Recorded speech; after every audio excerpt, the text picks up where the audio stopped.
The Balkans and Macedonia were under the rule of the Ottoman Empire for many years.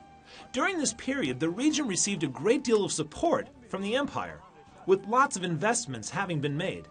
That's obvious from the historical buildings remaining from that time. The building behind me was made for the Sultan Rashad. This mansion is now being used as the Bitola State University's rector.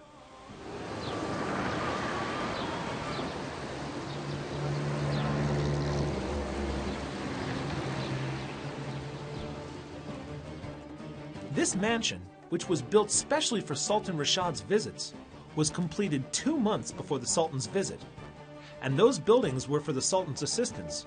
It's now used as a school of music.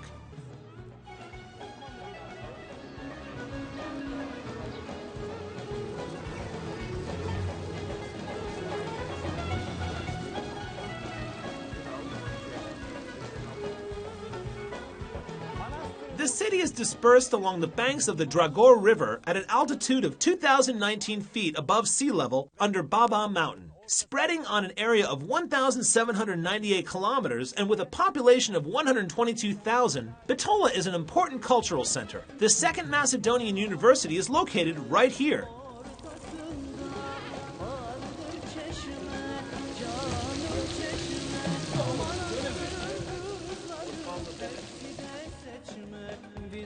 The clock tower over there was built by the Ottomans in the 17th century. The city looks more beautiful thanks to the clock tower.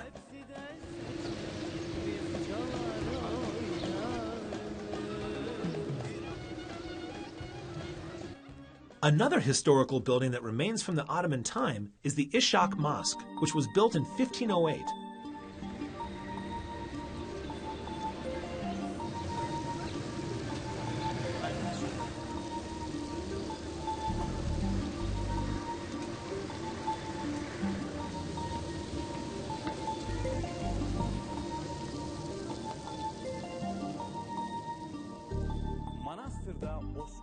There were 71 mosques during the Ottoman rule.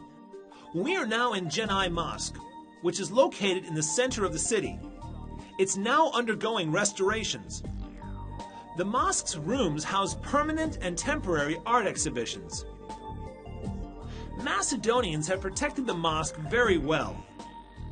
The authorities tell us that the motifs in the mosque are fabulous works of art. As you see, they're trying to renovate the mosque. When the work is completed, the mosque will serve as a permanent art gallery.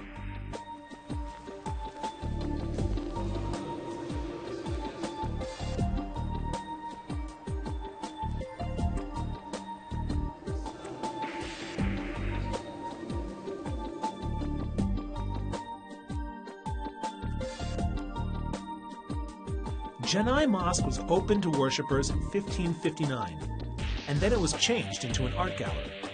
It was opened to the public in 1957.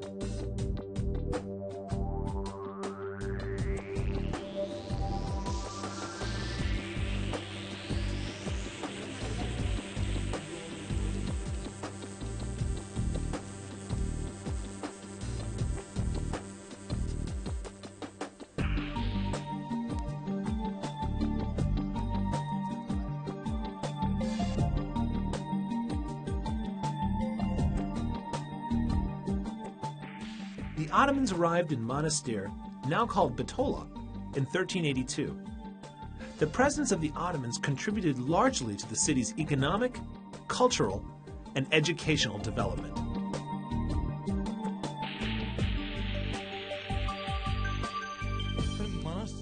Bitola is a beautiful city, and you are a native of this city. You must know it very well.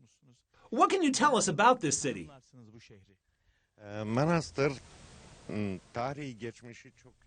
He says that Bitola has a rich history.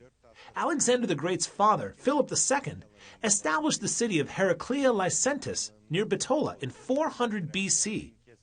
Up to 1382, when the Ottomans entered the city, Rome and Byzantium ruled over the country.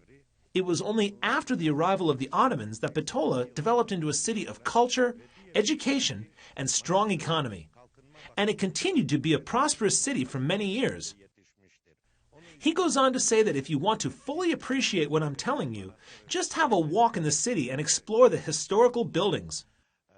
He can confidently say that it was only after the Ottomans came to the city that the construction of schools, libraries, and hospitals were given more importance, and their numbers increased so that they could serve to benefit the public.